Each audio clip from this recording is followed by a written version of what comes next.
Welcome to the Tami Gomez Podcast. I'm your host, Tami Gomez. And thank you guys for listening. Thank you for the support.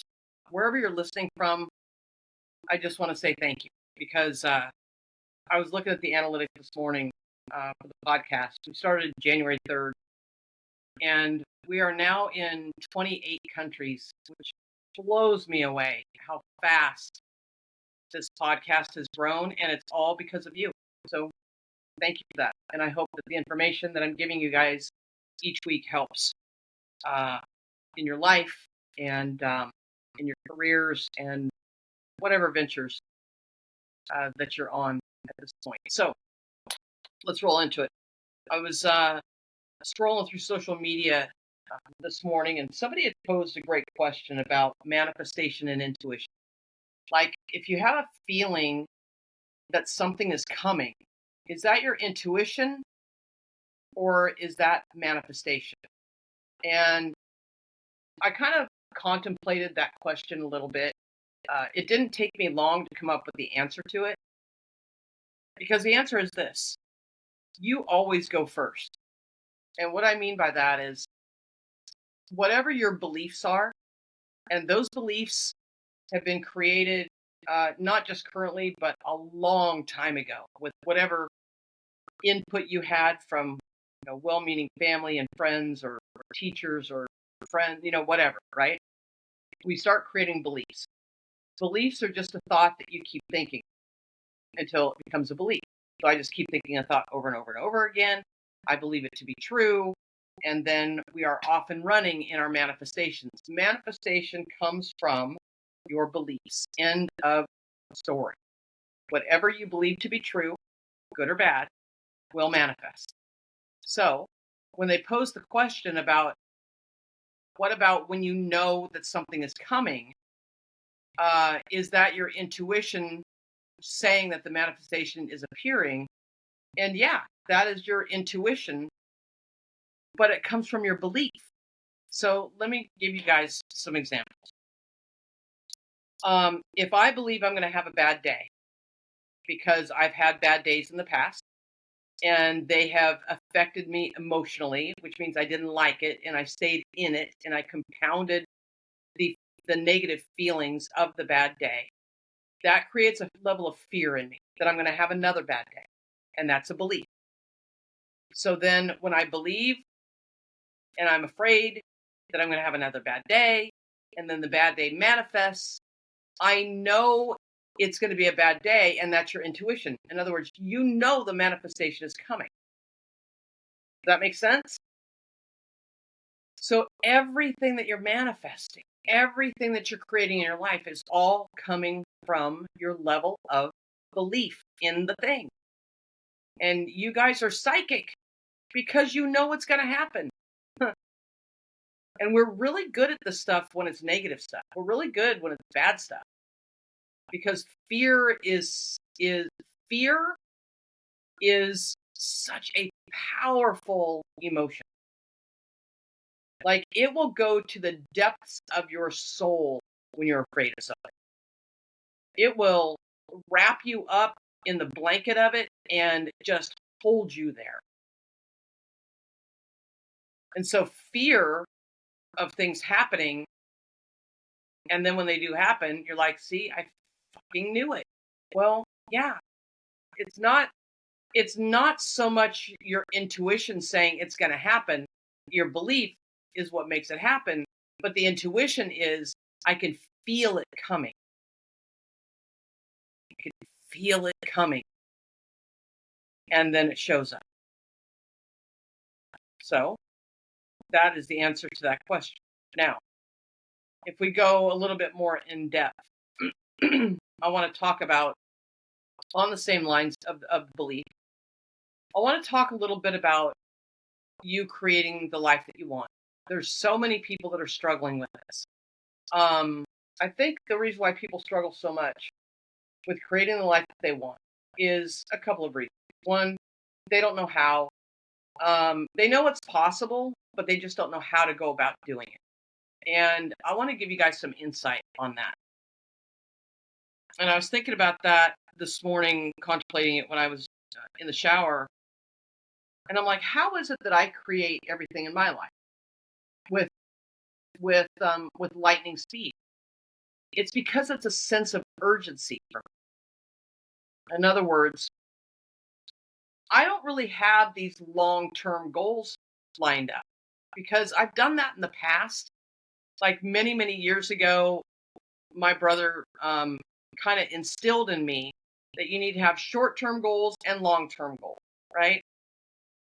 And I was really good at the short term and not so much at the long term. And the reason being is because it seemed too far off for me. It was too far away. And it was too big of a jump from where I was at.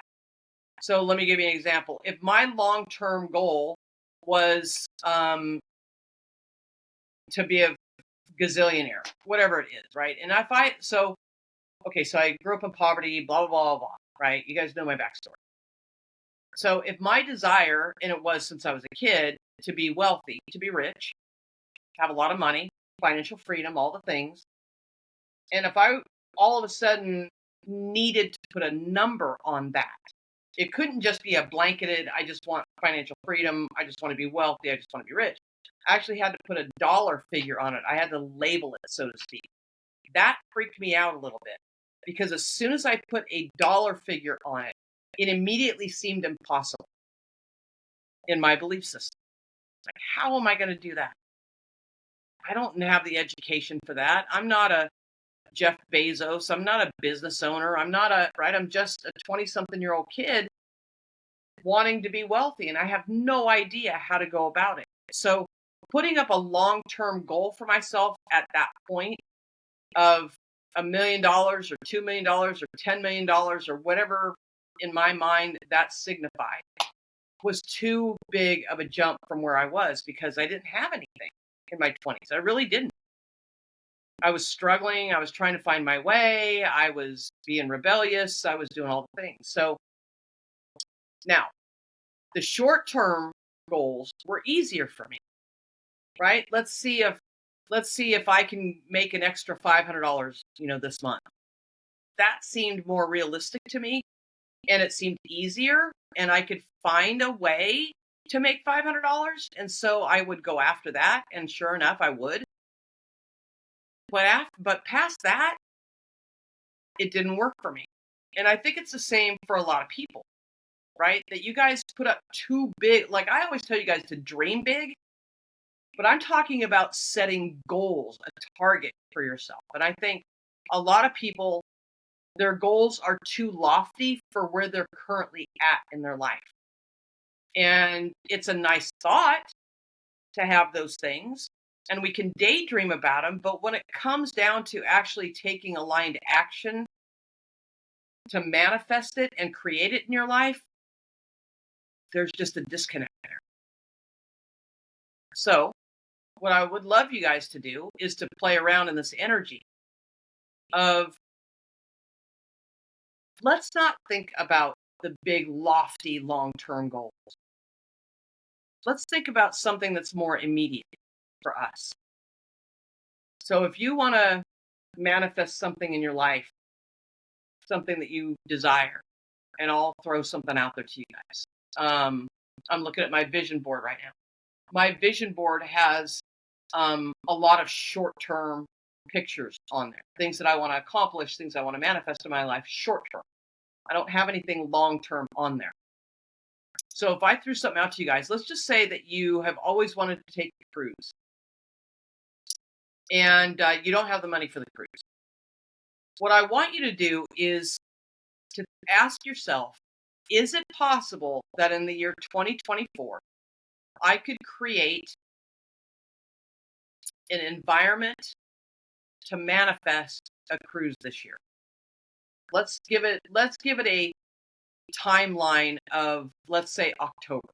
So we're right now in April, so we've got all of April, May, June, July, August, and September. So we've got 6 full months, pretty much, to manifest a cruise. Okay? All right. So the first thing that you should be doing is asking yourself, is it possible for me to find a way or to attract people, places, events, and circumstances in my life and the money and all the things to take this cruise. Is it possible? Yeah, 1,000,000%. Because a cruise isn't that expensive. Like two people could go on a cruise for a couple of $1,000s, right? It's not that big of a manifestation. All right. So, is it possible? Yes. What is my next step? My next step is to visualize myself on a cruise. Okay, so before I can visualize myself on a cruise, I need to do some research, aligned action. I need to jump on the internet. I need to research cruises. I need to see where they go, what the ships look like, how much it's going to cost me, how long they are, when do they leave in October, when do they get back, do I need a plane ticket, do I need to fly from wherever I am to the ports, do I need to arrange for rental car service, do I need to get a hotel to stay overnight before the cruise takes off the next day? Like, there's a lot of research, or what I call aligned action, to take.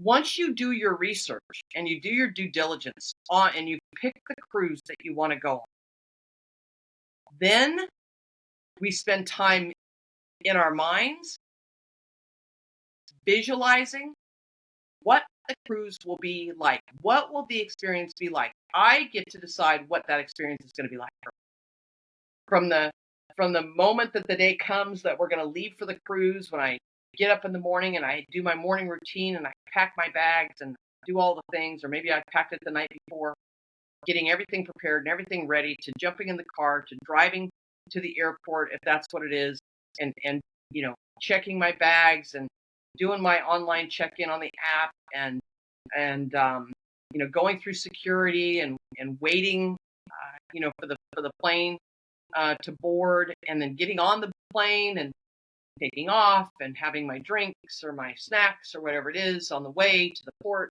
We land, we get off, we go get our bags, we go out, we take a shuttle, or we go to our rental car, we drive to the hotel, we check in, right? We get everything settled in the hotel.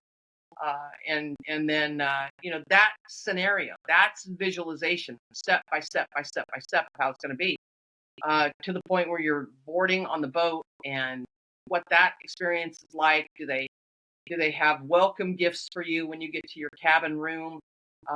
What does the ship look like? What does the salt air smell like?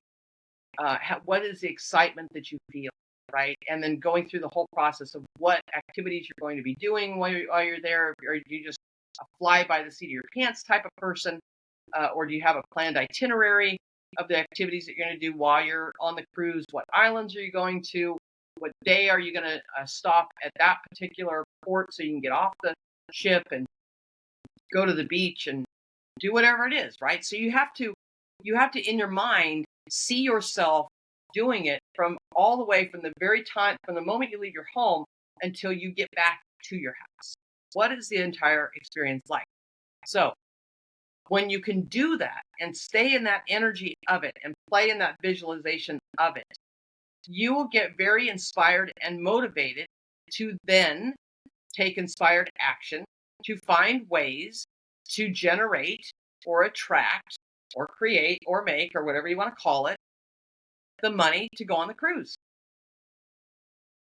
That's what you will do, because it's a short-term goal. I got 6 months to do this thing. I'm super excited. I've looked into it. I've researched it. I've done all the things. I know when I have to put down the deposit on it.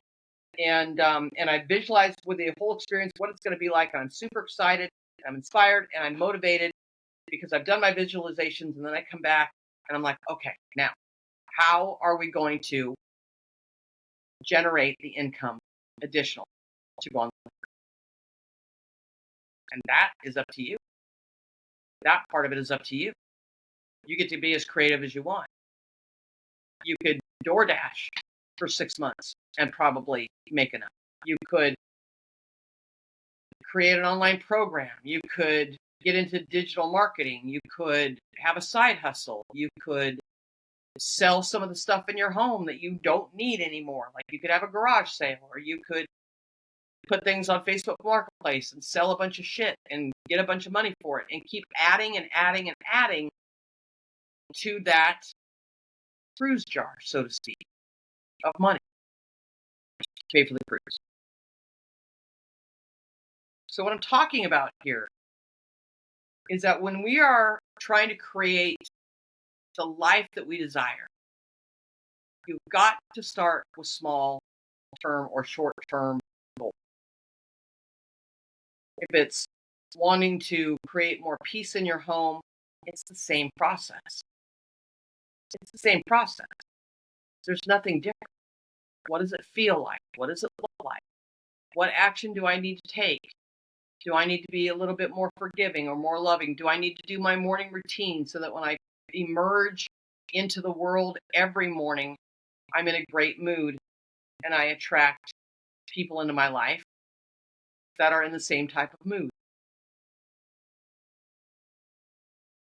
You are the one that gets to create the ease and the flow and the abundance in your life. So if we go back to the original question at the beginning of the podcast, is it intuition or is it manifestation? It's a belief that it's a done deal, and then you can feel it coming, and then the manifestation. How it works. Okay? So I hope this helps you today. Think about it, play in the energy of it. Create some short-term goals for yourself. Forget the long-term stuff for now. It's fine to know at the end of the day that this is what you want to experience, but it's all of the little experiences that you've created along the way that lead up to the big thing. And that big thing can change because over time you change. Over time you want different things. You may not want, like, you could set a long-term goal for you now, and in 5 years from now you'd be like, I don't want that anymore. So what was the point of setting the long-term goal? Set little short-term goals and work towards those. And you'll be amazed what a fun, amazing life, great life, and all the experiences you have. You're going to be amazed at all of those things that add up to your definition of a great life. All right? I hope that helps. I love you guys. Thank you for listening, and I will see you next week. See ya.